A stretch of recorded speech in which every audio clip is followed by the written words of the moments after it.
it's my pleasure to introduce Tim. Tim is a colleague since 2.5 years, I think, maybe a bit more, in Trebogne as well.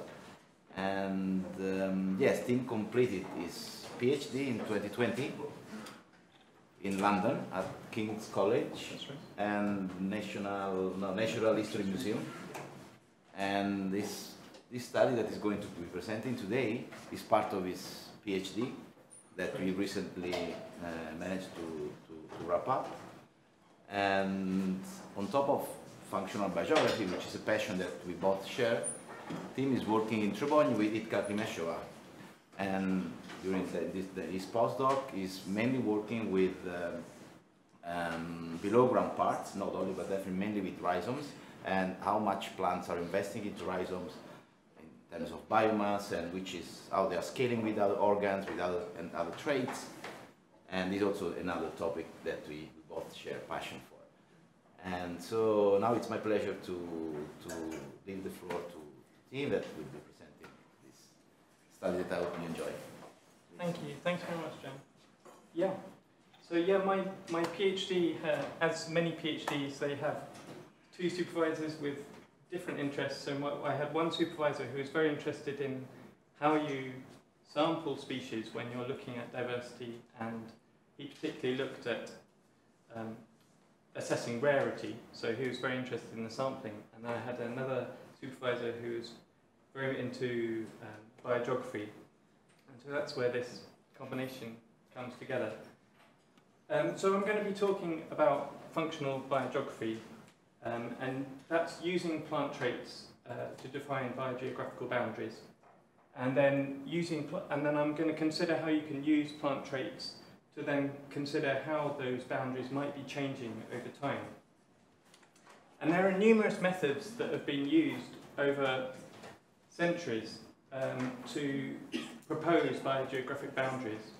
And even from the earliest printed biogeographical maps, like this one, Engler in 1882, it was understood that if you use different methods, you'll get very different maps.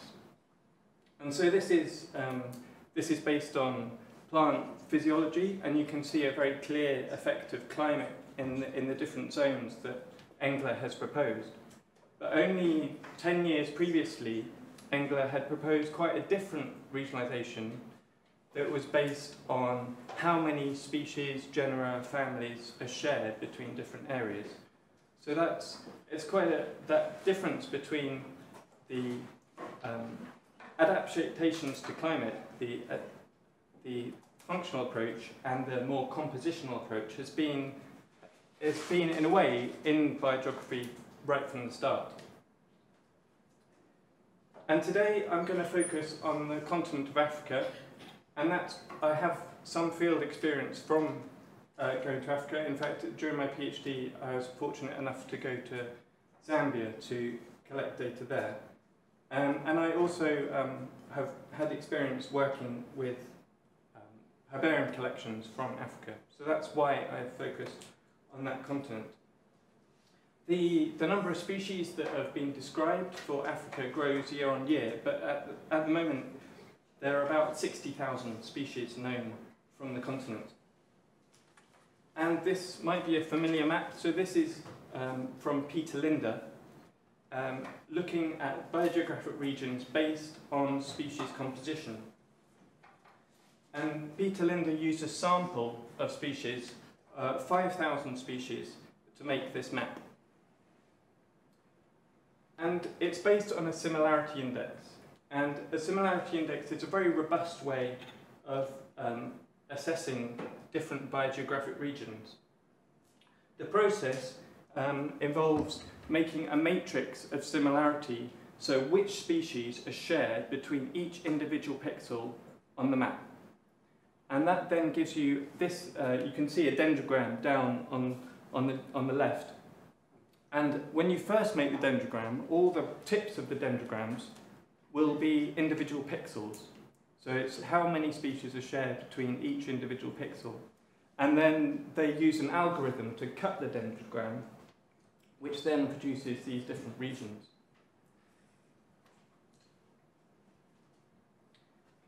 So this is a really, as I say, it's a really robust way of making a regionalisation, but with that, because it relies on a similarity metric, it's very difficult. If you're then looking at change over time, and you're in a particular location, it's very difficult to use this scheme to then say, oh, I've shifted from one biogeographic region to another, because the metric used is how many species you share with a neighbouring region. So it's quite difficult to know whether you've changed region over time.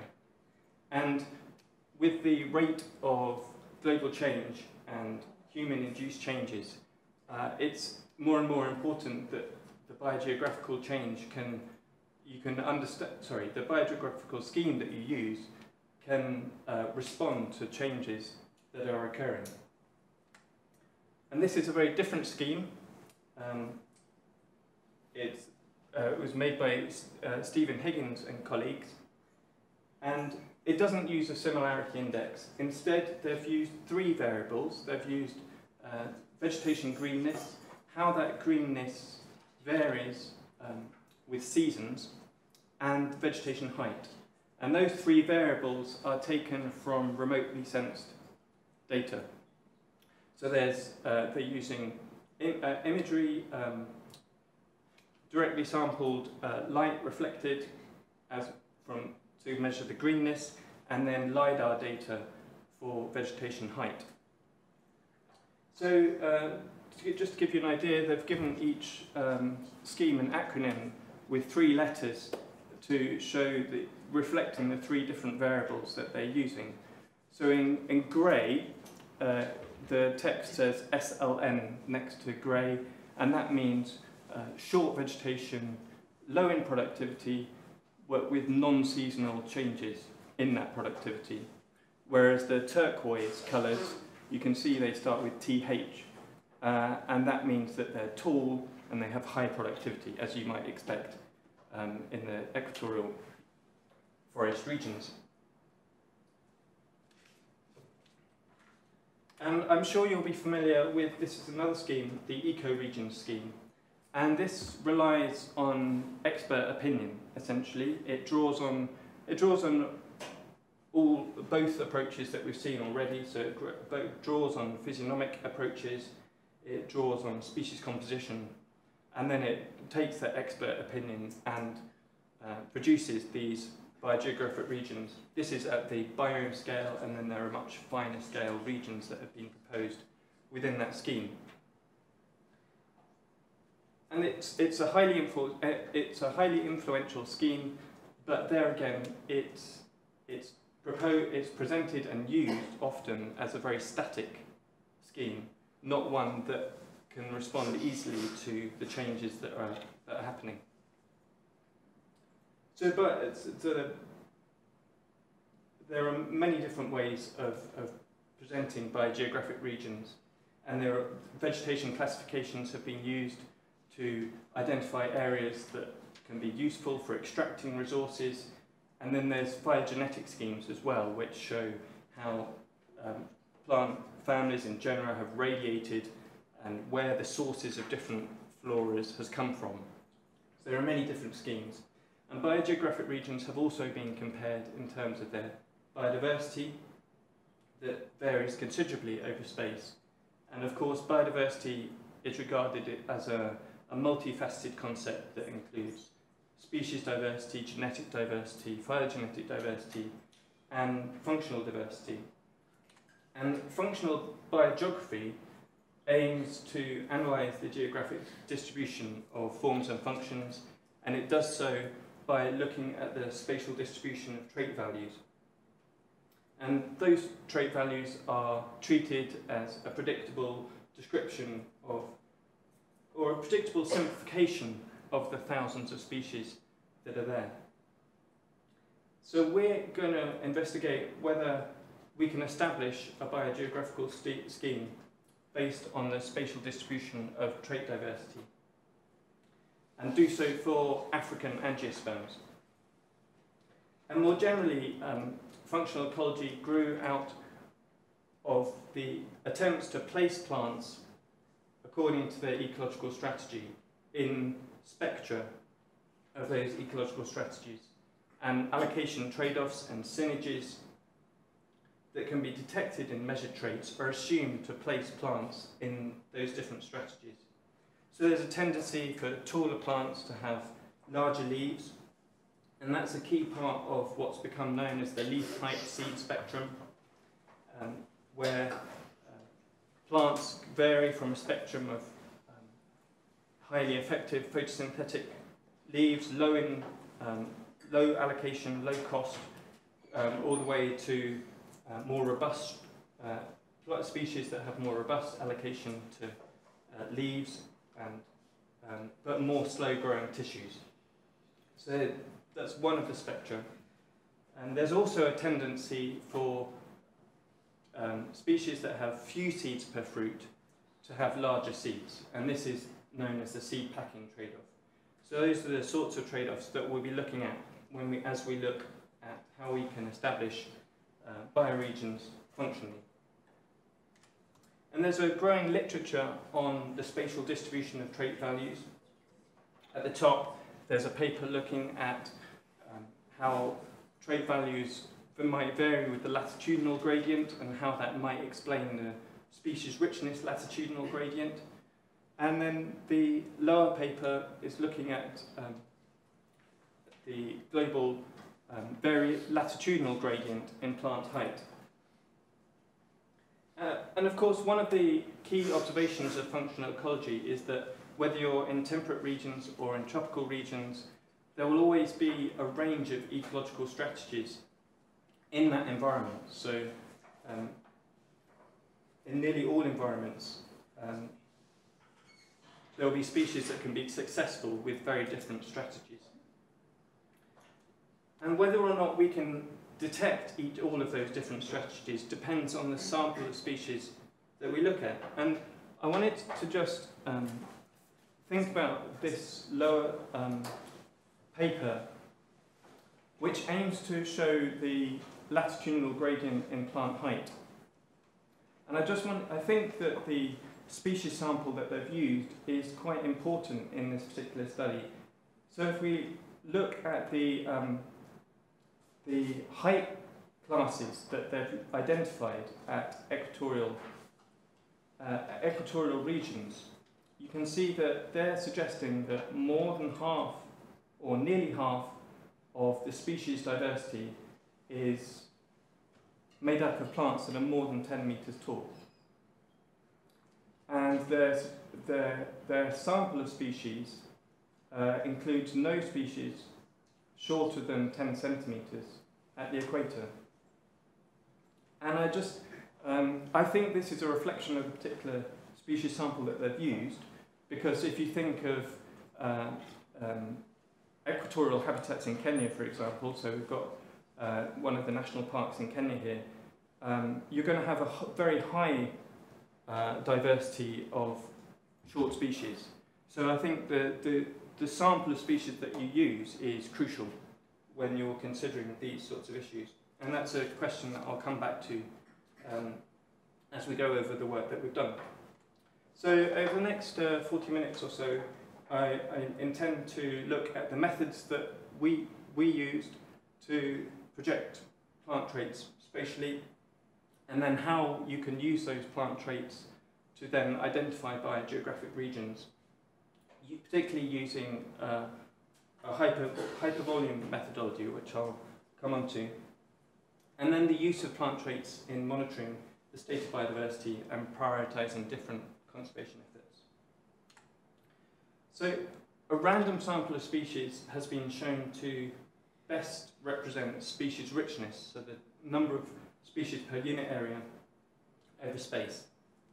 And so my starting point was to start with a random sample of species, and then I modelled the spatial distribution of those individual plant species. And plant traits have been compiled into databases, but when I examined for my randomly sampled species whether they had traits in databases, very few of them did not. And so I took the decision to extract data on traits from taxonomic literature. And so you can see that here. These are the sorts of taxonomic species descriptions that are common in the literature and provide some information on plant height and leaf size and shape. So the 4 traits that I looked at were plant height, leaf area, seed volume, and number of seed per fruit, reflecting those trade-offs that I suggested. And I also obtained localities for each of the species that I looked at from herbarium specimens and from databases like the Global Biodiversity Information Facility.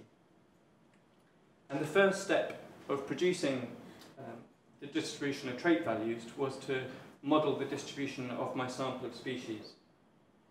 So I modelled the distribution of 480 species, which represents approximately 1% of the continental flora of Africa. And why did I use species distribution modelling? Well, largely to interpolate between over areas where few observations have been made. And you can see this is a map of collecting intensities, the number of observations per unit area. And this is made by kernel density estimation from the point localities that I'm using. And you can see particularly low collecting intensity in the Congo forest, for example, with quite a lot of spatial variation in how often botanical specimens have been made over geographical space.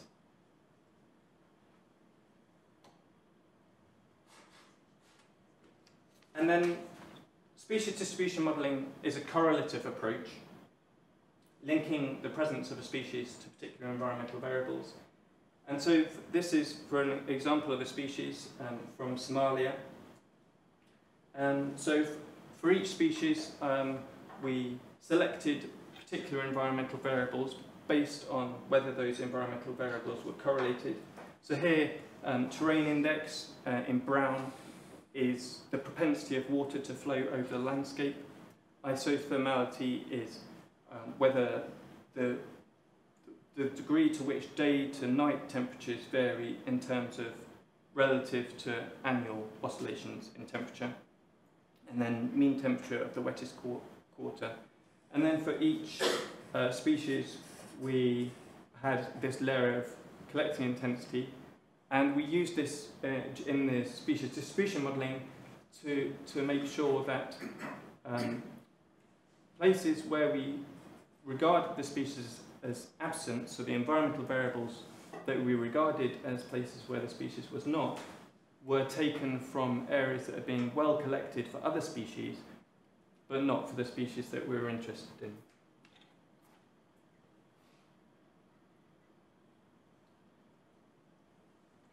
And when you can then, there are numerous different ways of undertaking species distribution modelling. We used 3 and then ensembled the results together. So we used Maxent, Random Forest and Bioclim. And they each produce this red map of the probability of the species occurring there, and then we can take an average of those, all the outputs from those different modelling approaches, and then threshold that probability to estimate where each species is likely to be present or absent. And when we stack those presence-absence maps, we get this estimation of species richness. And then this map also allows us to then have a matrix of which species we expect to occur in each of those pixels, and then we can start to extract the features of each species and allocate them to each pixel on the map. So we've taken a sample of species, we've estimated which species are in which pixel, and then we can place those attributes of those species onto that spatial locality.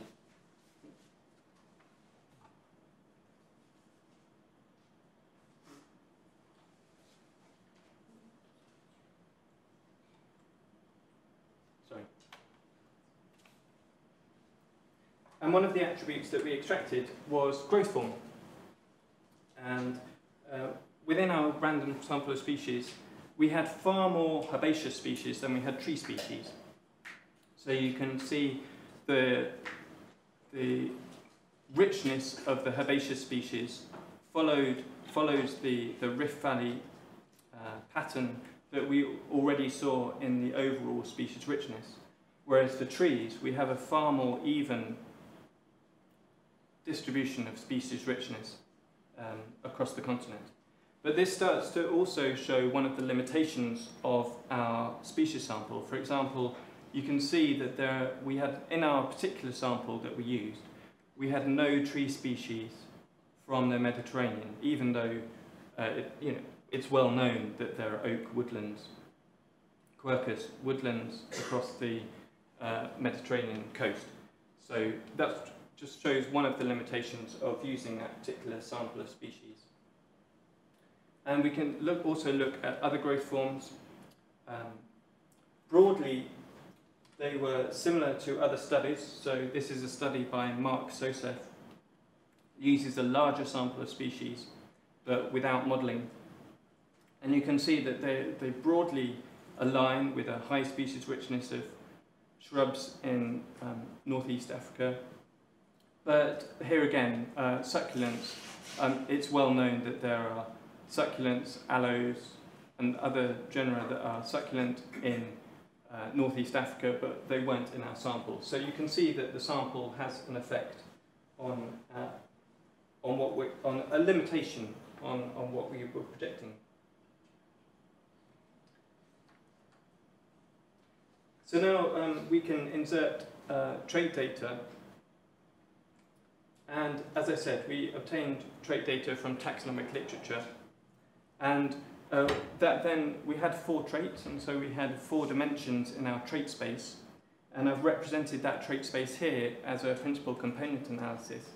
And you can see we have an axis of height here, so as you might expect, we have this clustering of trees on the right, following the height, the leaf height seed scheme, as in that they tend to have larger leaves and larger seeds, as you would expect. And on the right, we have epiphytes, and not only do they tend to have a low height, but they also tend to be on an extreme of the seed packing trade-off. So they tend to have a very large number of seeds per fruit. And yeah, so those are the 2 trade-offs that our trait space represents. We can then look at how those trait values vary spatially. And these are bivariate chloropleph maps. So the colour depends on both the height, so for this plant height and leaf area. So on this plant height, the colour depends on both the height of the shortest species in each pixel and also the tallest species. So for example, this red pixel has species taller than 30 meters, but the shortest species is more than 40 centimeters, for example. And you can see this pale blue, which covers quite a large area, is the maximal range. So quite a large number of pixels contain the full range of trait values that we're considering. And that's also true for leaf area. There's a large area of pixels that contain the maximal range of trait values that we can consider.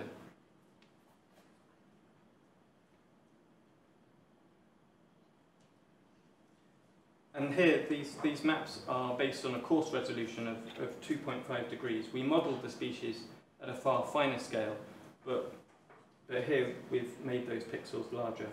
And here, for the other 2 traits, if you look at number of seed per fruit, all the pixels we considered had species that had single-seeded fruit, but also had species with a wide range of other number of seeds per fruit. With seed volume, there's more substantial spatial structure to that data.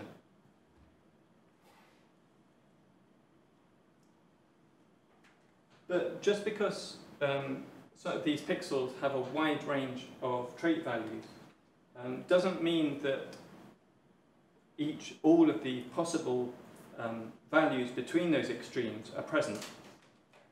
So doesn't mean that there are plants, if we have a wide range of leaf sizes, it doesn't mean that there are species with intermediate sizes in between. And if we're going to look at ecological strategies, we need to have a way of more finely dividing trait space than just looking at the maximal range. We need to draw boundaries more accurately in trait space. And we need to take account of any gaps in that maximal range. And so we chose to use the hypervolume method because the hypervolume method allows us to do that. So there are a range of different ways that you can look at functional diversity.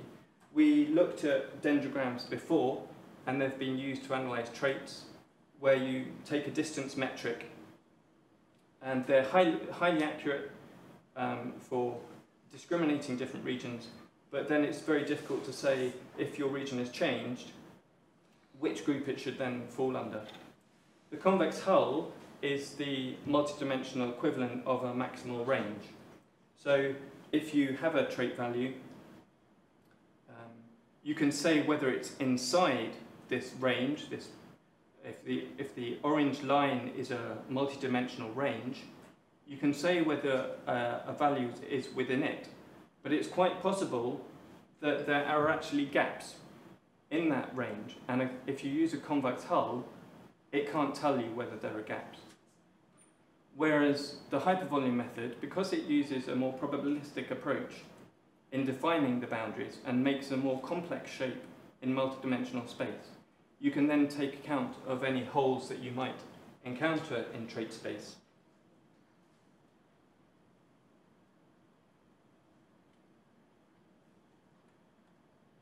And just a note on how these different techniques developed. In the early 2000s, William Cornwell popularised the convex hull method. And one of the reasons why that became popular at that point was because it became computationally possible to estimate convex hulls, multidimensional convex hulls for a normal computer. And then, about 10 years later, Benjamin Blonder, then working in the United States, did a lot of research on hypervolumes and developed this probabilistic approach to placing boundaries in trait space that we can now use. And functional richness is the multidimensional range of plant trait values per unit area, and so this is our representation of functional richness for the area that we're considering. And you can see that it quite closely relates to the map of species richness that we saw before.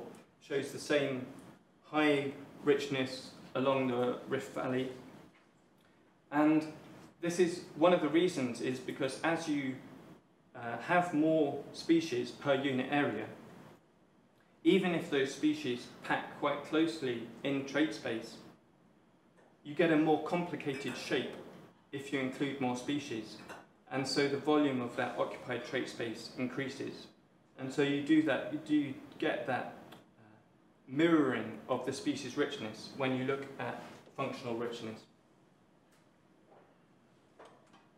So just to recap the steps that we took so far, we took a random sample of species, we found their localities, we mapped their distributions, we extracted their traits from taxonomic literature, and we spatially projected their trait values. And we want to produce biogeographic regions that are based on the similarity of trait values within regions. And we want to be able to say when a location has changed from one set of trait values to another. So we want to find in trait space the regions that are distinctive of geographic areas. And the software for generating hypervolumes, has some really useful tools that we can use to do that. So the primary role of the hypervolume software is to plot a boundary in trait space around your species and their trait values. But the hypervolume software also has the function that it can then divide that hypervolume up into species that share similar values, and these are referred to as trait segments.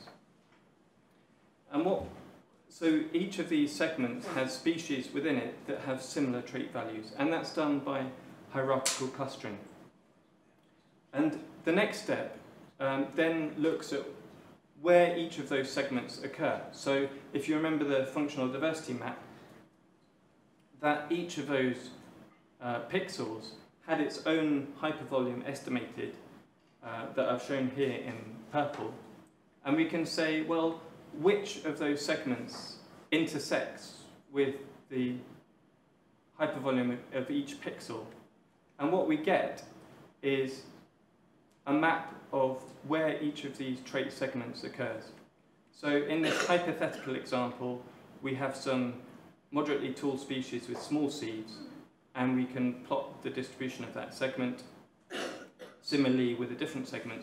And you can start to see how we could use those segments of trait space to then start to generate a biogeographical map.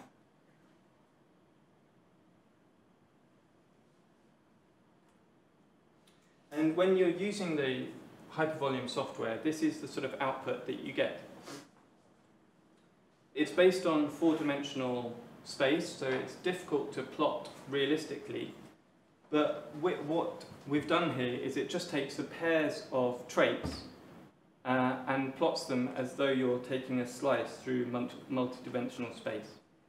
So you can see here that as we hoped, we have the tallest species tend to have the largest leaves, as we hoped, and the plants with the species with the fewest number of seed per fruit also tend to have the largest seeds.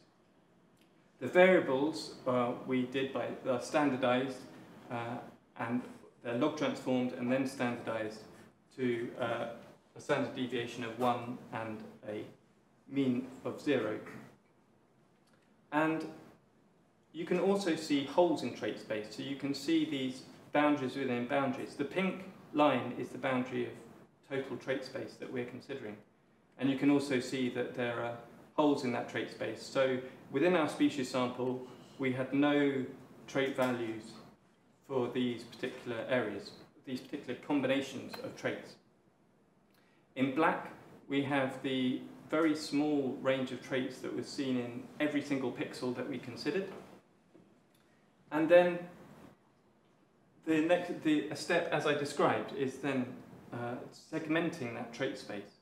And what I've plotted here is just 4 segments. When we did that segmentation analysis, we produced 30 segments, but then we found the 4 that were most geographically distinctive. So in blue, we have aphyllous species, species that do not have leaves. So you can see that they're on the far left of the leaf area because they don't have leaves. But they have a wide range of number of seed per fruit. Then in grey, we have dust seed herbs. So these are the species at the extreme of the seed packing trade-off that have tiny dust seeds and many of those dust seeds per fruit. And then we've got some large herbs. So these large herbs, they have a leaf area that can get as big as 700 centimeters squared, and their height can be up to 2 meters. And then we have another segment that we called moderately sized herbs that have a different range. So their leaf area can get up to 160 centimeters, and their height can get up to 1 meter. But they're quite separated, so that's in yellow, quite separated from the other segments in trait space. And so an example of the species, so in the dust seed herbs tend to be orchids, so genera like Habenaria. In the aphis plants we have succulents like Euphorbia. In large herbs tend to be large monocots, so Albuca from Asparagaceae. And in the fourth segments, moderately sized herbs tend to be also Asparagaceae, so tend to be ornithologal, so bulbous monocots in those groups. And the spatial overlap of those segments then reveals these 12 different regions that we proposed as potentially different biogeographical regions. You can see these 4 different colours relate to those 4 different segments. And then in some of these pixels you'll just get one of these segments, but in others you might have 2, 3 or 4 of these different segments. So in grey, in dark grey, is where all 4 of these different segments occur at this spatial scale. In dark red is where we just have the 3rd segment of large herbs. In bright yellow, so there's only 1 pixel, is where you just get those moderately sized herbs. So that's how we have produced this different regionalisation. And you can see that dust seed herbs, so they occur over much of the continent, but they're absent, for example, in the dark red pixels. Similarly, the moderately sized herbs are absent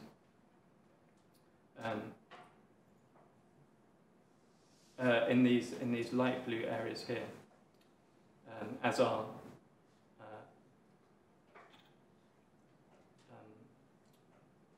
the large herbs, also absent from this light blue area as well. So that's how we have proposed those different biogeographical regions. So now given that we've produced this regionalisation, how might it be useful?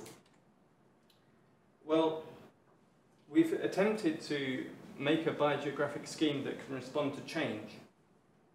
And one of the most rapidly changing areas is the Sahel region, where it's got the challenges both of desertification, largely from human influence, but also climate change.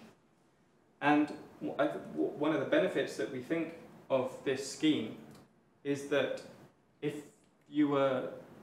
in this dark blue area, we've defined as having both the aphis group of species and the large-leaved herb group of species. If that area lost its aphis species, it would then fall into the region that we've coloured in red. So by losing that class, it would then fall into this other region. And this could be a way to focus monitoring attention on those particular functional groups. And that's something that's already happened. So in this study of finding indicator species for good quality habitat in Burkina Faso, they already focused on some of these aphis species when making those assessments. And we also looked at whether we could estimate the spatial distribution of those ecological strategies at a finer scale. And we did that for Southern Africa because of its particular high species richness, which means that fewer of the pixels have, so if we have too few species, we can't estimate functional diversity meaningfully. So too few species in our sample, we can't estimate functional diversity realistically. So those white pixels here of the Kalahari Desert, where we have too few species to estimate functional diversity. But you can see that at our coarse scale, at our coarse scale, this region we regarded as having all of the different, all of the 4 segments that we're considering, when we look at a finer scale, we can find that, for example, the succulent karoo and the Hauteng grasslands, they actually lack aphyllous species within our sample. And you might think, well, that's succulent karoo, why is it lacking aphyllous species? But actually, in the succulent karoo, a lot of those succulents are from Azoaceae, and they tend to have succulent leaves rather than being stem succulents and aphyllous. So that does fit with what might be happening. So we regard this as a strength of this scheme, that at different spatial resolutions you can use the same metrics. You can use a single metric to reveal the structure of functional diversity and propose their biogeographic regions.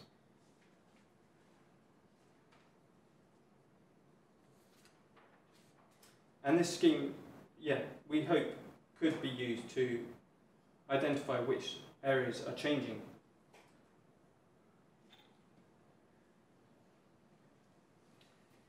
So how does our regionalisation compare with other regionalisations?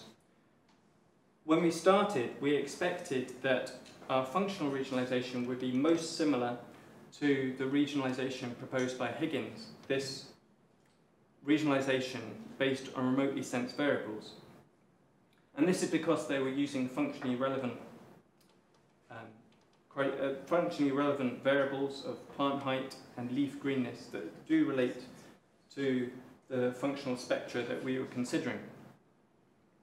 But how would we tell whether this map is closer to this map or this map? Well, there's a metric that has been proposed that's known as the V-measure. And what the V-measure does, it's designed to compare 2 different maps. So if you have a regionalisation with a whole different sets of regions, and so if you have regionalisation A and regionalisation B, what this metric does is it analyses whether each of the regions that from one scheme are fully enclosed by any of the regions from a different scheme. And then it does the reverse as well. And that's why you have, for each of these 2 different comparisons, you have 2 different maps here. And it produces this metric, so it produces a metric between 0 and 1. So 1 is when the 2 maps are completely identical, and 0 is when there's no spatial alignment between either of the regionalizations.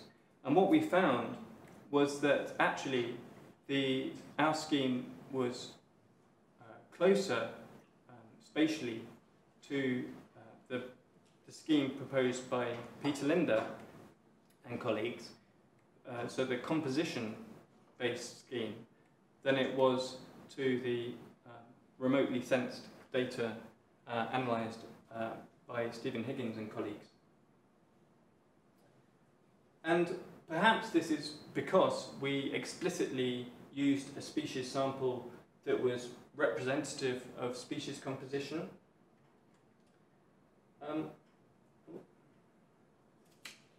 But also, the schemes also vary considerably in whether regions can be found in more than one place. So in the Peter Linder's floristic scheme, they explicitly only allowed regions to be in one place, whereas in the Higgins scheme, you can have the same region in the northern hemisphere and in the southern hemisphere. And in the compositional scheme, this reflects the very real reality that deserts in the northern hemisphere share very few species with deserts in the southern hemisphere, whereas if you categorize them by their height and their greenness, then they do share characteristics across the hemispheres. And our scheme was intermediate in the degree to which regions were split across the 2 hemispheres, we have far less disjunction than in Higgins, but there is some disjunction. And of course, as we saw, when we looked at a finer spatial resolution, you would have far more disjunction than you see there.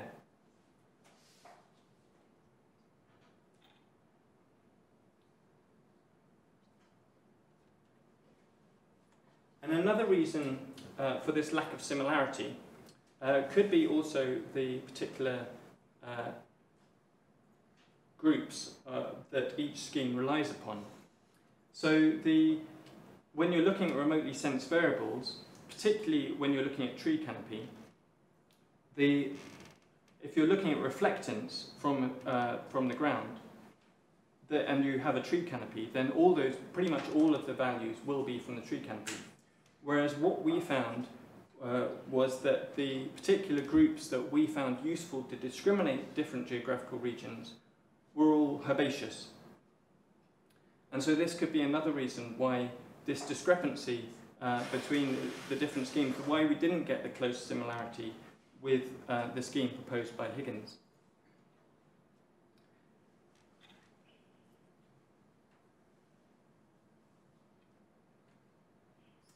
So before I look at how this regionalization could be useful for monitoring changes in biodiversity, I just wanted to draw on a few different lessons that I thought we could make from this particular regionalization. First, I think we've shown that taxonomic literature can be a very useful source of plant traits, particularly because it's comprehensive. All species will have a species description, whereas very few species globally have have traits in databases. Of course, taxonomic literature does not have the chemical traits, so it doesn't have leaf nitrogen content, and it also tends not to record, or it tends to not have very much information on plant perenniality. So it doesn't taxonomic literature does not tend to record clonal organs or below ground organs to the extent that it does above ground organs. But one of the strengths is that, as I said, all species have a species description, and there are efforts to compile globally all species descriptions into a global flora, and so with that resource that will eventually be available, I think that's a huge resource that can be drawn on for functional ecology.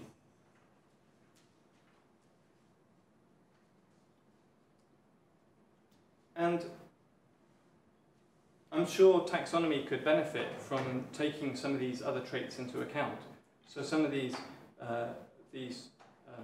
clonal traits that functional ecologists are interested in, I'm sure the transfer of information could be reciprocal.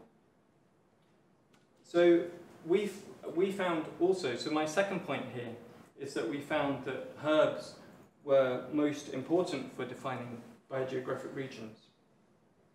And so we suggest that ecological strategies to do with herbs need to be more explicitly included when describing vegetation structure and functioning. And if this is correct, it also places restrictions on what can be referred from remotely sensed variables. Plant height is a really useful variable, and as Higgins drew on LiDAR data that measured plant height, but at the moment there is no long-term scheme for the measuring of plant height from orbiting satellites. And also, one of the things that we found when looking in this literature is that the vertical resolution that can be obtained when you have an orbiting LiDAR instrument is relatively low. So it can discriminate between when a habitat has trees and when it doesn't have trees, but actually discriminating structure within the herbaceous layer is just too much of a challenge at the moment for orbiting LiDAR instruments. And so the particular traits that we found most relevant in the herbaceous layer are currently a challenge to monitor from orbiting LiDAR instruments. And this is another study by Vincent Drossart and colleagues that has also looked, this regards the compositional biogeography of plants, but there too they've found that herbs are absolutely essential for determining biogeographic regions, and just using trees is insufficient. So for the remainder of the talk, I wanted to consider how we could use a functional approach to assist the monitoring of biodiversity. And functional ecology, of course, relies on traits that can be measured at the level of the individual. And in order to draw all the figures that I've provided so far have measured combinations of traits on an individual plant. So some species will be tall with large leaves, some species will be tall with very small leaves, but you need to know that combination of those traits on that individual plant. But for remote sensing, a sensor will not sense at the level of an individual plant. If you might have one sensor that ascribes an area a particular vegetation greenness, and another sensor that shows their vegetation structure of height. But just because your height measurements show that there are tall and short species, and your greenness reflectance measure shows that there are a variation in greenness, you don't know whether what greenness level goes with what height. So you don't have that individual level of trait information when you're using remote sensing. And so you then have what in multidimensional space would be a hypercube, because you don't have the detail that you would if you knew all the trait combinations of the species that you're looking at. And so what I think is needed if you're going to use remote sensing for monitoring changes in functional diversity is a theory-based approach as to how you're going to take this very coarse range of values and then estimate, given other variables, what volume in trait space you would expect for that particular locality, in order to then see how this range of functional diversity is changing.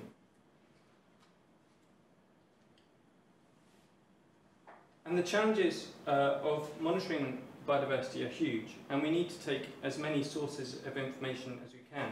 So if we know from inventories that the number of particular distributions of species are changing, we could also incorporate that into what changes of trait space we would expect, and then see whether the maximal ranges that you can get from remote sensing match up with that. Habitat restoration is a major element of the Convention on Biological Diversity, and a major part of the latest effort to get 30% of the world's land surface area within protected areas by 2030. And currently, there is an indicator to see how much of the land surface area is being restored. And you would expect that if habitats are restored, then you would expect a change in the range of trait values for the areas that have been restored. But the current indicator that is used for how well the planet is doing at restoring ecosystems is dependent on MODIS and Landsat. So it's dependent on these reflectance measures that only measure the greenness of the vegetation.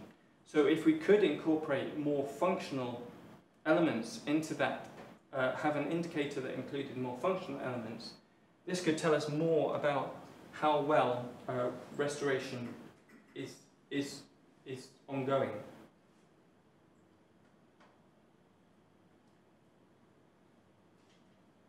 And of course, targets, so the restoration could aim for a particular level of functional diversity. So if you are restoring a habitat from an agricultural landscape into a more natural landscape, knowing what the possible range of plant traits for that area could be an objective for ecological restoration. But of course that sort of viewpoint of ecological restoration is in stark contrast to the view of species rarity, where individual species are regarded as irreplaceable. And in 1996, Kevin Gaston described what he called as the hollow curve. And that just describes that if you have a sample of species, you would expect the vast majority of those species to have a very narrow distribution. So most of the species we encounter are only known from a very small area. And the number of species that occur across countries and across whole continents is small. So you get these very few species that have very high range sizes. So if we focused on conserving the areas with high trait diversity, would we be at risk of not taking account of this plant rarity? Well, when we look at plant rarity within trait space, what we actually find is that there are no ecological strategies where widespread species dominate. So this is the same principal component analysis that we looked at before, but this is just the darkness of the point relates to how big the range size of the species is. And what you see is that rare species occur pretty much everywhere in trait space, and widespread species do not cluster in trait space, even though there aren't that many widespread species, but they don't cluster. And so one way of considering whether a focus on functional diversity would put these rare species at risk is to look at the priority areas, which areas have a high level of rarity and which areas have a high level of functional richness. And we can take that approach from this proposal that 30% of land surface area should be protected by 2030. And that's something that Eric Dinnerstein has been publishing on. So this is what I've done here.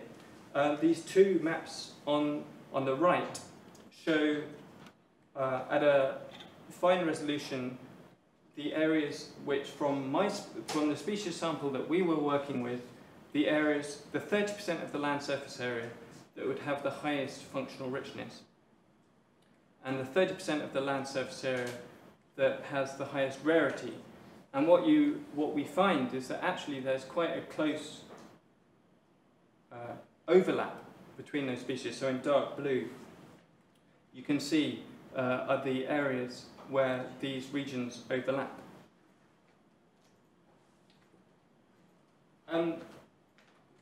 And currently, about 14% of the continent of Africa is within protected areas.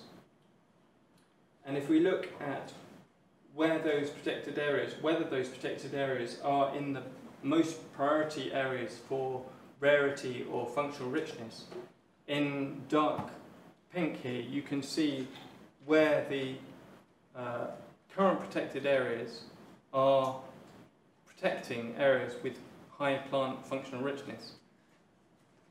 You can see that there are these large reserves, for example, in the desert in Algeria. There's some of this reserve is focused on protecting the last remaining populations of the desert cheetah that remain. So they're not focusing on plant diversity. So you can see that there's different objectives, different protected areas.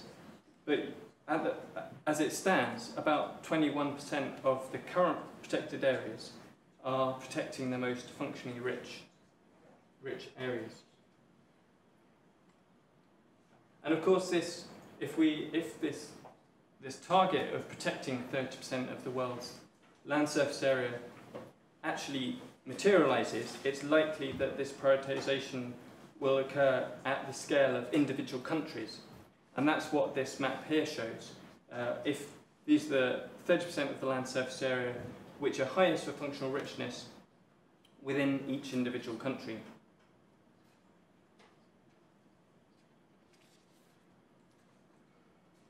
So I just wanted to finish.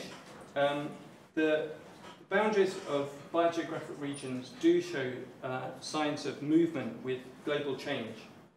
And at the same time, restoration ecology is attempting to restore and change the range of plant ecological strategies. And we need systems of biogeographical schemes that can respond to those changes. Functional biogeography aims to use a few traits that reflect allocation trade-offs as a simplification of the diversity of species, and use those traits to estimate the moving boundaries of biogeographic regions. And I think that to do this, hypervolumes are particularly useful, as it allows us to look in detail at the ecological strategies that are shared between different geographical regions. Our analysis, of course, only considers above-ground traits, and it would be useful to include traits of below-ground organs and a range of different other traits. We found that ecological strategies showed the greatest association with geography when we looked at herbaceous species, and this supports findings from floristic analyses as well. So I found it really interesting to think about how we could use this hypervolume approach to monitor biodiversity, and how the discipline of functional ecology could work more closely with specialists in taxonomy and floristics. This work could not have been possible without a huge amount of support from research colleagues and colleagues in natural history collections. Thanks very much for listening. I'd be grateful to take questions and discuss this more. And thanks very much, Zdenka and Milan, for the invitation to speak. Thank you.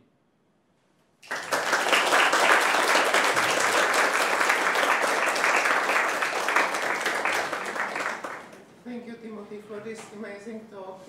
Your research is, I don't know, really great. I am surprised how many point of view are you able to combine and how complex are your results. So really looking forward to see the discussion. Thank you. Kuba is the first, and then Gonzalo. Thanks for a nice talk. My question is, I didn't get it probably, but actually you concluded that the herb traits are important. But then in your research you somehow chose the trait values of herbs.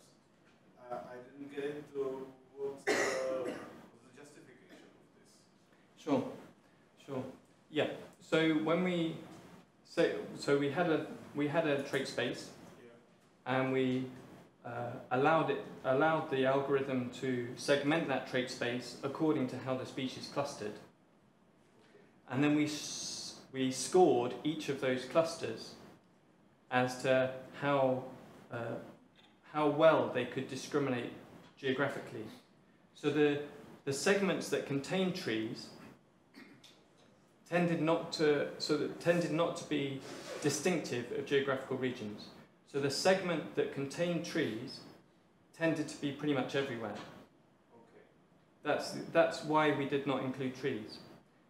So those segments that included that particular combination of traits could not be used to discriminate areas effectively. That's why we didn't use it. Does that answer your? Yeah, maybe I was also wondering, you said that you work with randomly chosen species. Yes. And so they were randomly chosen herbs. No, they were absolutely randomly. So within that we had herbs, trees, climbers, aquatics, a pretty comprehensive range of growth forms. Yeah.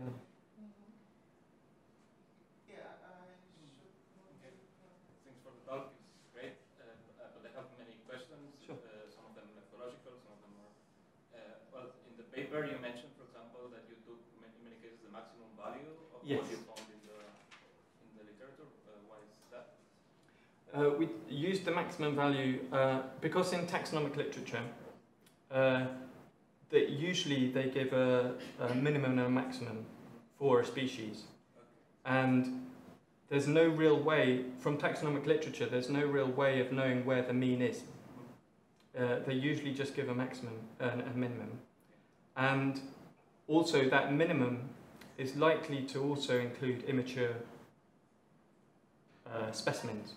So it's most of those measurements taken from specimens, and so that we chose to take the maximum because then you're taking the maximum potential that an adult plant could reach.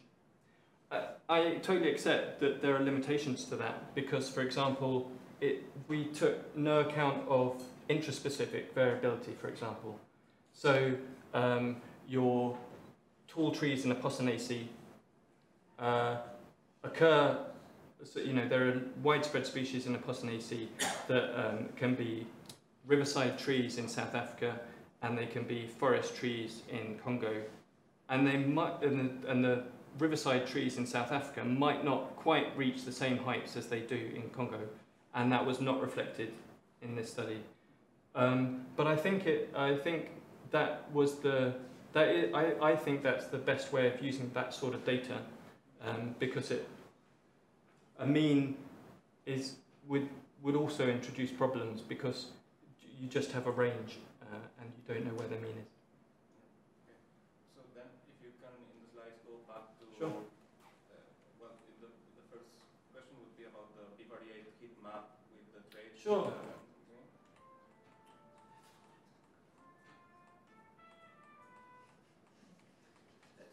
Sure. Yeah. Is that useful? The next one.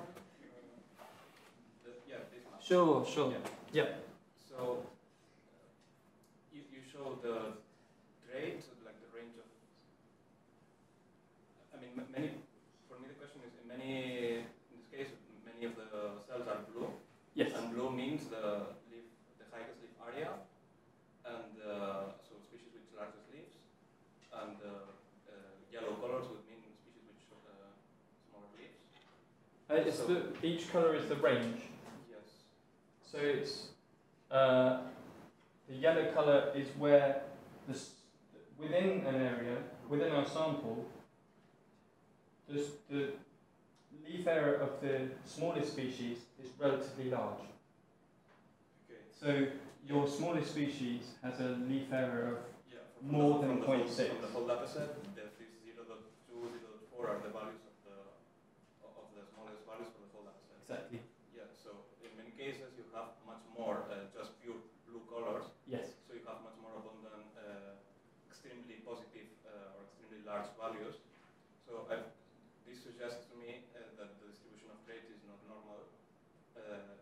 Is this a problem for when dealing with hypervolumes, or? Sure. I see what you mean. Did you apply Yeah. some transformation? So they are log transformed. Okay. Yes. And so when we do log transform them, the height definitely it does approach a normal distribution. Leaf area also approaches a normal distribution. The only one that doesn't is number of seed per fruit. It doesn't quite approach a normal distribution, but the others do. Yeah. I can, if you're interested, I can. But it's anyway, Yeah, raw show some more. values.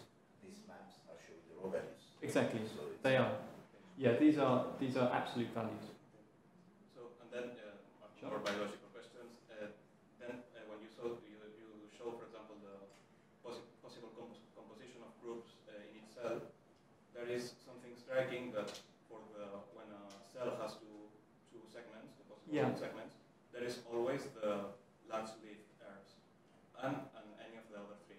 There is no possible combination of the other groups. For example, Aphilus and dust seed. Yeah, heirs, sure. Yes, yes. How do you explain this and any other combination with 3 or 4 segments always contain the broad-leaf, large-leaf herbs as something, as an intermediate group? Or sure. Why would you explain these non-overlapping, this impossible coexistence of groups, and why is this large-leaf, large herbs group always doing the mix of other groups? It's an interesting question.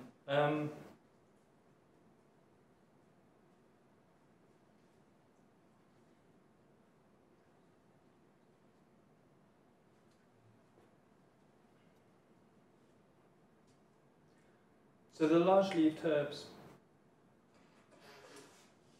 they tend to be this strategy. They tend to be these monocot.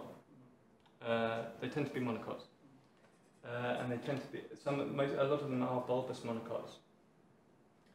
Are they more generalist species, or? Not always.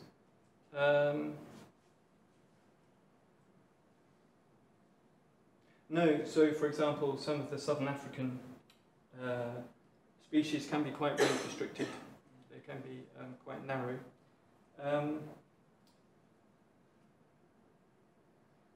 I guess it is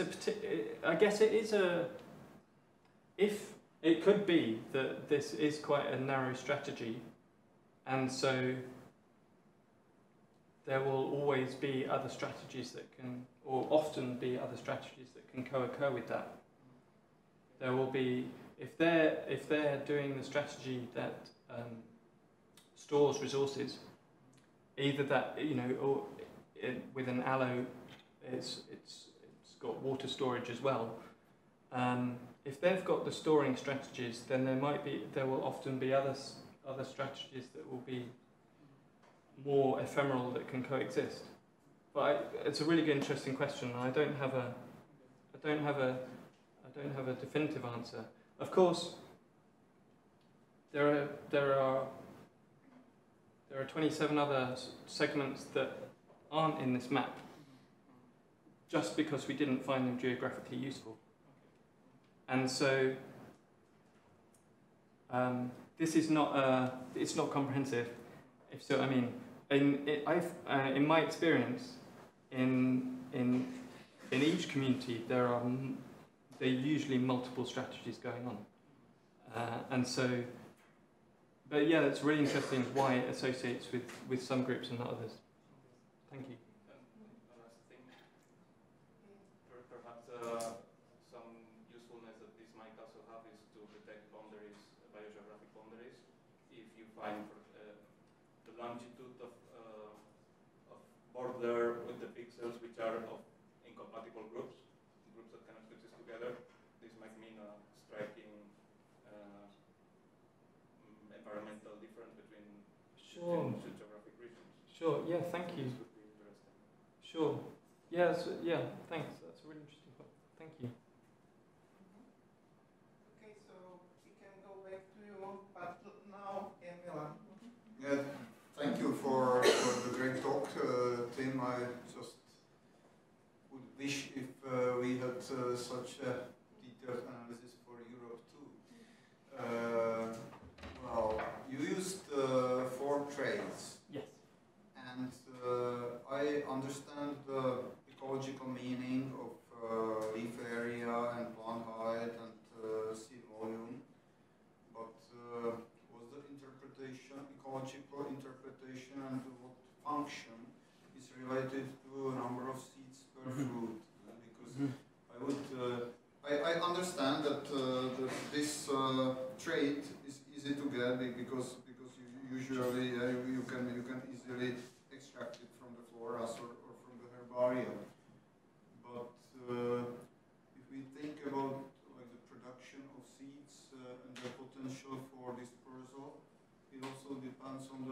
fruits on plant, and also on whether fruit is the dispersal, whether seeds are dispersed or they are dispersed within the fruit. So Yeah. what would you how would you justify Sure. the selection of this trait, like in terms of ecological function? Yeah, yeah, thank you. I think so that it's been referred to as the seed packing trade-off, and it's been much of the literature is from South America, and the seed packing trade-off is regarded as the amount of resources allocated to an individual seed. And so when you have a single-seeded fruit, you tend to have more resources allocated to that seed than when you have when you have a single-seeded fruit and that seed is large, you tend to have more resources allocated to that seed. Whereas so the seed packing trade-off takes both variables into account, both seed volume and number of seed per fruit. And the trade-off is between those where you have a large fleshy fruit and you have a lot of resources allocated versus the dust seed, which almost always have to have fungi a fungal association in order for them to germinate at all. So I think that's the spectrum that I'm trying to analyse there. Would it make sense to use some index that would include both the seed volume and number of seeds per fruit as a single parameter? Yeah, it's interesting. What I've tried to do is to have it as an explicit trade-off in trait space. In fact, it's the only trade-off that I have in trait space. So the BCA score would be of the single So it should divide. It should divide species. If we look at I saw it in the, Sure, sorry. graph. Yes. Yeah. So it should divide species explicitly on number of seed per fruit relative to their size. So the left-right axis should explicitly discriminate those different strategies. There is an issue as to how you score. So, for example, I scored composite as having one seed per fruit because the achene has one seed when it's dispersed. But of course, you'll get anomalies within that. So you'll have asteraceae where, for some reason, the whole inflorescence seeds are dispersed all in one go, and then you'll have anomalies within that.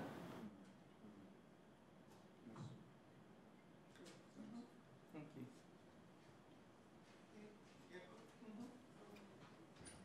I would like to ask how you deal with parasitic plants, because I assume that, like, in your sample, if it was really random, I would expect some 5 to 10 species of parasitic plants. Sure. Yeah. There are also remarkable dust-seeded parasitic plants. Yes. In your sample, and aphids as well. Yes. Yes. So I scored them exactly the same as all the others. So yes, in the north of Morocco, I have Orobanchaceae that have dust seeds that have no leaves. So they are there. But because they're such a, one of the weaknesses, I guess, is because I'm doing a sample of species that is representative of species composition, they are not prominent in this trait space. If before I did that sample, I knew all the possible, if I knew the strategy of all the species beforehand, then maybe I would have sampled it differently. But when we do like representative of the whole flora, they are such a small proportion that they don't come out strongly. But yeah, they are there.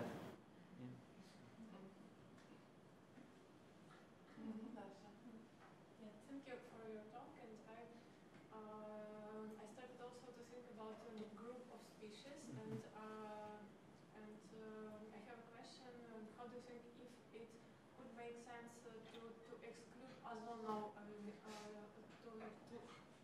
exclude ozonal groups of species like riverine, floodplain, or some rocky outcrop species, because they could make it more messy, like in this biogeographic large scale. Yeah, yeah. Thank you. That's a really interesting observation. One of the problems when I did this is that issue that when you have a list of species, it's actually quite difficult to get that information just based on your species name, to know whether it's to what extent it is tolerant of a wide range of different environments.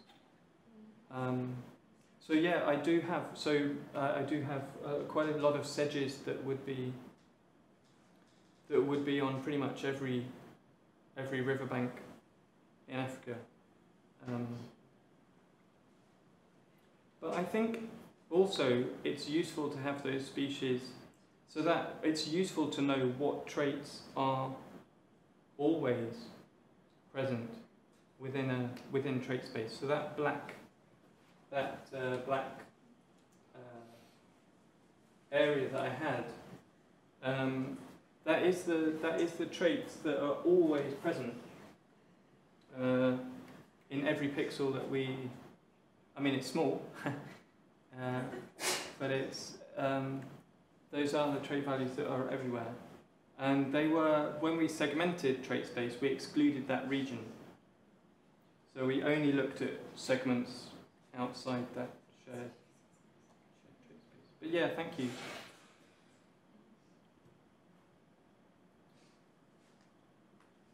So when you presented your 4 groups of species, it was really completely surprise for me, because usually we are looking for life forms or a different group of traits, and you had these aphilos, dusty seeds, and so how you defined, what was the reasons behind these categories? Yeah, so the actual segments that are here are purely based on how our sample of species clusters in trait space. So, and then we gave them a name that approximately relates to those traits. But even those segments are quite complicated. It's very difficult. We need a nicer way of describing multidimensional hypervolumes, because the ranges aren't, there's much more information in those shapes than you can express in largest to smallest. But we tried in the name to approximate which those species are. But we also saw that, so we could identify exactly which species were in the segments. And they do show some taxonomic similarities as well, which is interesting.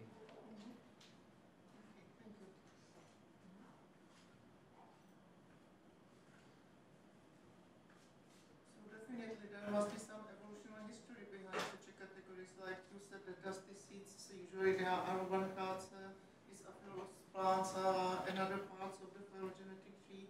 So this is not just the environment who drive this, but also the evolutionary history of the species. Yes. Yeah. There are definitely some groups that aren't able to occur, and some taxonomic groups that aren't able to occur in some of these.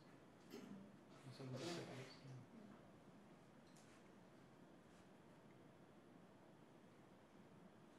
No, it's fine. You may. So, do you have another questions, comments? You may ask also in chat.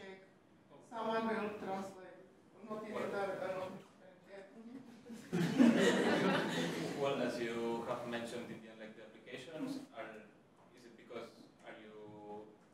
don't you know of any other study of this style? Or, I mean, is it your new?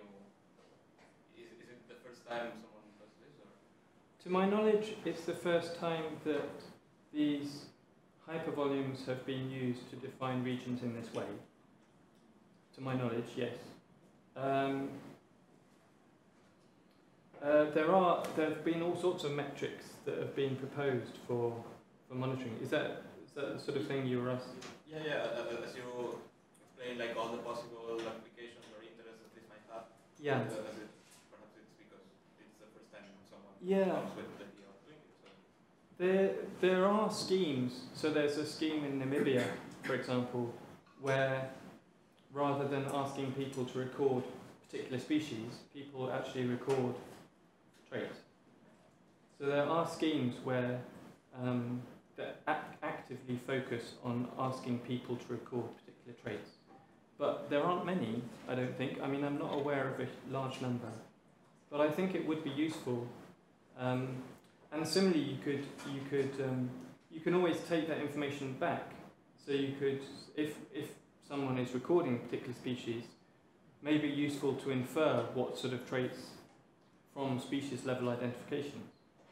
But I think the problem with, with expecting to see a decline or see changes from species level observations is that usually by the time you see a change, it's too late. If you start not getting records of a particular species, usually it's far too late the change has already happened to respond to. So I think using traits could be useful, be able to respond faster. And of course, people are trying to do this from satellites. That you've had on the International Space Station, you've had this JEDI program, which is another LiDAR instrument that is doing more fine-scale resolution of vegetation structure, but there's still not a long-term program yet. But hopefully, if people see how useful this information is, maybe there will be.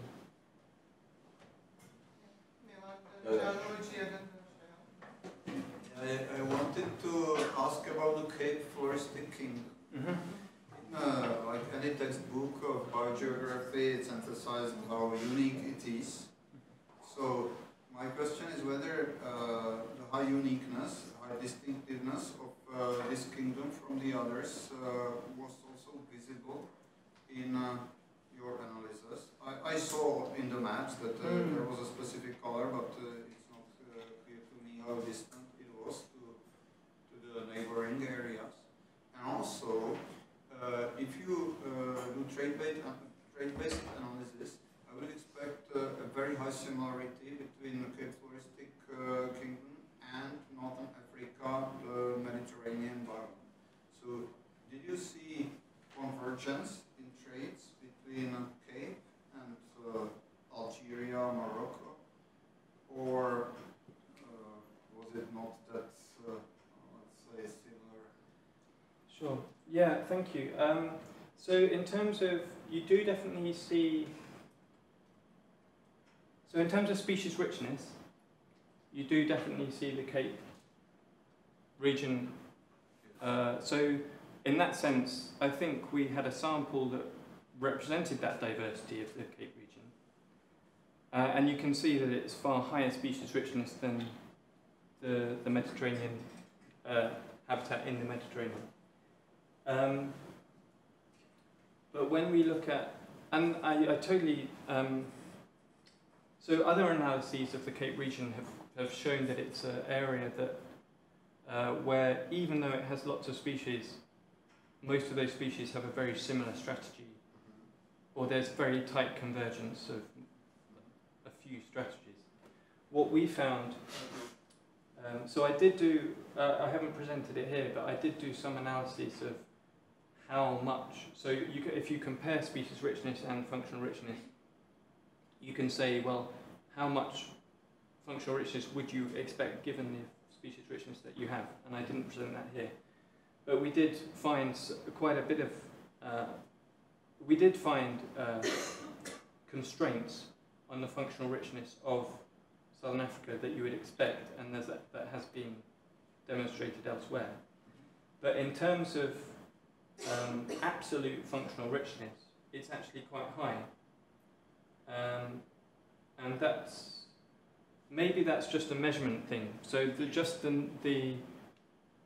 just because you have so many species per unit area, even though they have a similar strategy, it just makes that multidimensional volume of trait space more complicated, and so it has a bigger volume, even though those strategies are quite close together. And these analyses are not corrected for species richness. You didn't select random subset of species with the same number for each cell. No, we didn't have enough data for that. No, so this is absolute functional richness for our subset of sample of species in each pixel. So it must be. So there's like, there'll be. Species richness. Yeah, absolutely, yes. It's the fact that you have, they're not all as packed together as might be the case. Yes. And maybe the sample of species is too small. Maybe if we had 2,000 species, maybe you wouldn't get that effect. But combining those traits would be a lot of work. And what about functional similarity between Cape and the Mediterranean? Sure. So yeah, there again, we had so at a coarse scale, we had all of those 4 segments present in the Cape.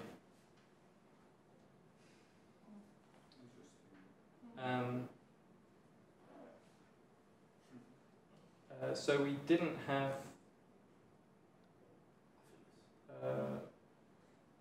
It's the same color in Congo Basin and in Algeria and Morocco, isn't it? So you see there's this pale colour is the same as this colour here. That colour is the same as that colour. Then I don't understand. Yeah. I mean,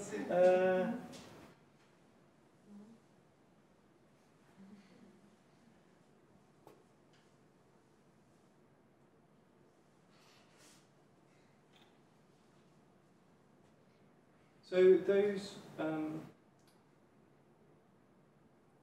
those areas are an absence of aphyllous plants in those areas. So that's why they share the same colour. So we haven't got a blue element in those areas. We haven't got those aphyllous plants. For some of Morocco, that will be a sampling issue. There will be aphyllous plants there, and also for you have Rafflesia. What's the Cactaceae genus? So you do get that epiphytic cactus, for example, that doesn't have leaves, and you'll have aphyllous orchids in the Congo.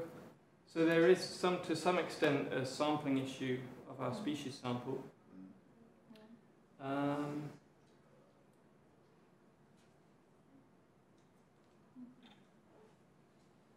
I guess so.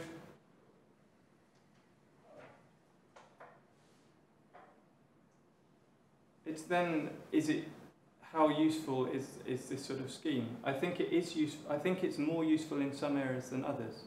So the area in the Sahel, I think it is particularly useful because you can the spatial. It's an area where relatively few ecological strategies can survive the extremes, and so knowing whether you're losing strategies will tell you more about whether you're changing the vegetation. maybe in other areas this particular approach is less useful. But, I think that it wouldn't be possible to separate these functional types by life forms. Because you can have, let's say, liana and dwarf. Both can be, let's say, aphyllous or have Sure. the same size of leaves and the same seed volume. So they would be, in this analysis, considered to be the same, but actually they are not the same. And life forms could be like relatively easily extracted from the floras, Yes. but they are categorical traits. So Absolutely. it would make a problem in calculations, but maybe, I don't know, somehow to superimpose like categories of life forms on this classification and use this classification within life forms. Yeah. And that would maybe produce more realistic Sure. functional classification. Sure. Okay. It's, Yeah. And too, maybe too much. It No, no. would be for maybe another study, but yeah. yeah. And maybe additional traits would also cater for some of those. Yeah, of course. Always say. I think it's probably would be useful also to really do the same thing by separate growth forms or life forms, let's say, whichever you Right. and see how congruent they are. Sure. At least trees and herbs, they are really distinct groups, have distinct history, and if you compare your data with the remote sensing, so maybe for the trees you will have much bigger overlap, much higher similarity than just for the whole group of the species, maybe. Yes. Yeah, thank you. And in fact, linking to my question, that is, I know that in the paper we are saying what we could be doing next, but imagine, dream that tomorrow you've got not unlimited funds, but sort of. What would, because here we are suggesting putative, so it kind of is a method that we are showing what type of, with strength and drawbacks, many drawbacks, limitations. So what would you do better, and in order to move from putative biogeographic regions to, as we were asked by one of the reviewers, to provide list of these regions with names. It means that we must come up with classification. So what would you do better, like broader or bigger, or so that we can then go and merge eventually with the work by Daru using phylogenetic distinctiveness, or with so that we can really provide eventually functional bioregions, not just putative, which is great. I'm not saying that it's not great, but definitely we are showing the potential. But definitely we are always extremely careful, because we say, wait, that we have all these sort of limitations. Sure. I think one of the exciting things is, so I did this pretty much I literally got floras out of the library, and I looked up the species and I recorded the traits. What's now possible, a lot of these floras are now being, within the 5 years that I've been looking at this, a lot of those floras are now being digitized. And so, what's it called? Like this data mining approach, where you get an algorithm to search thousands of species descriptions, and you get it to basically pull as many traits out as possible. And then at least you know how many species you have information for. And then you have sort of a sampling frame that you can then know, well, we have information about these traits and these traits, why don't we include those? If you had that sort of information, I think that if you had more information about the sampling frame to start with, I think that would be a huge step forward. And then I'm sure if you had, thousands of species, you would get far greater resolution, and could probably go to far greater spatial resolution.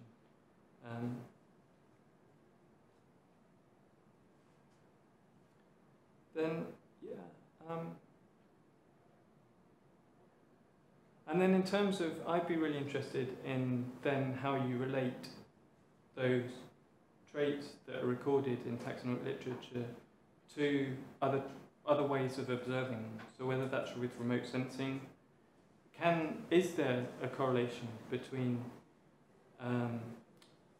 the size of leaves of trees and the reflectance? Exactly how does that work? Because I don't think that's properly done yet.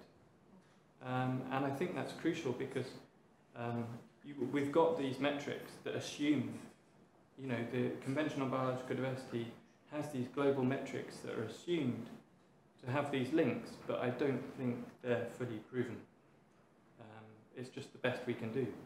So if we could have that more theoretical grounding link between observations, our recorded knowledge of morphology, and what actually gets recorded, I think that would